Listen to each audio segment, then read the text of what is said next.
soir, donc, je reçois Michel Onfray. Bonsoir. Bonsoir. Vous sortez Décadence chez Flammarion.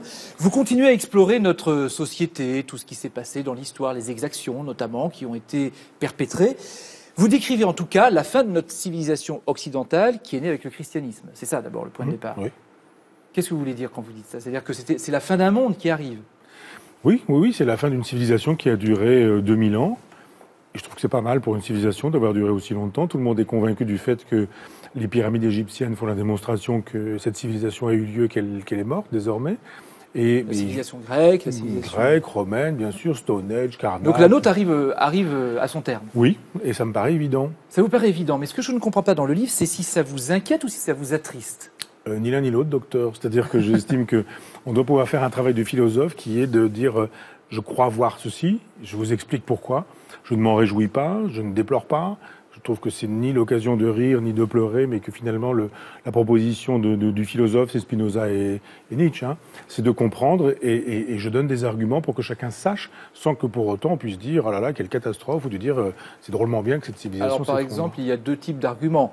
La bataille des religions entre elles, notamment entre le christianisme et l'islam, ça c'est l'un des arguments. Et puis l'autre argument qui est plus français, c'est la République, qui s'est imposée à la religion, c'est ça, les deux pans. Oui, c'est un petit peu la même chose, c'est-à-dire que le christianisme s'installe avec une fiction, on n'a pas le temps d'entrer dans le détail de ce Jésus-fiction, mais finalement la Pour civilisation... vous c'est une fiction, oui. Ça part mal, quoi.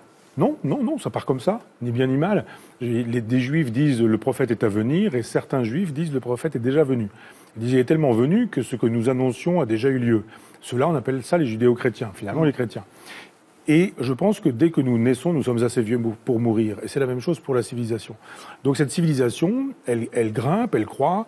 Il y a un moment de pleine puissance, et puis un moment de début de décadence. Et le début de décadence, c'est pas mai 68, c'est pas la Révolution française, c'est la découverte d'un manuscrit de Lucrèce, qui est un philosophe atomiste, matérialiste. 1417, on découvre ce texte, et c'est une bombe à fragmentation. C'est-à-dire qu'on commence à la mettre en place, et tout est prêt pour que ça explose. Et ça explose régulièrement. Et il y a effectivement la Révolution française. Au fil des époques. Voilà. Vous dites c'est pas mai 68, c'est pas la Révolution française, mais mai 68 et la Révolution française en prennent pour leur grade aussi quand même dans votre livre. Non, non, je donne des faits. C'est-à-dire que... Mai 68, ça a amené à la société de consommation sans idéal. C'est un fait. C'est-à-dire qu'on a des gens qui veulent Trotsky, Mao, Marx, Lénine, le situationnisme, etc. Et puis ça débouche sur Pompidou. Et puis globalement, ça arrive sur Giscard. Et puis globalement, ça arrive sur une gauche qui, avec Julie, Vive la crise, etc. En 83, nous dit Bernard Tapie est un modèle idéal, etc. Si c'est pas le consumérisme, si c'est pas les... Alors d'accord. Mais les civilisations déclinantes, bon, ça a toujours existé, vous le disiez, il y a toujours eu des civilisations qui ont décliné, je veux dire. Oui. Voilà. Ce qui manque aujourd'hui, c'est un idéal qui nous permettrait qui nous donnerait envie de conquérir le monde, par exemple, mais avec le risque de répéter les mêmes erreurs, les exactions, les guerres.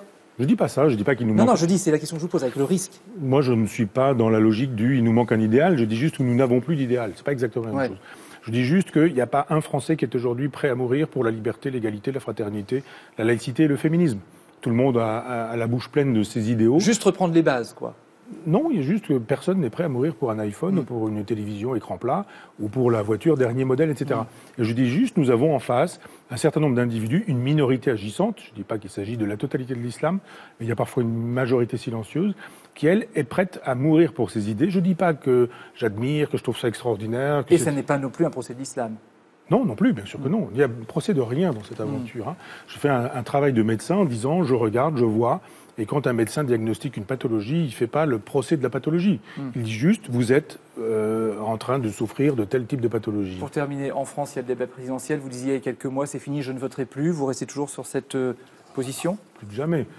Vraiment plus que jamais. Vous n'avez pas trouvé quelqu'un ? Surtout pas. Puis je crois qu'il y a un moment donné où il faut arrêter avec l'homme providentiel, l'individu qui nous dit rien ne va, vraiment rien ne va. Mais moi j'ai les solutions.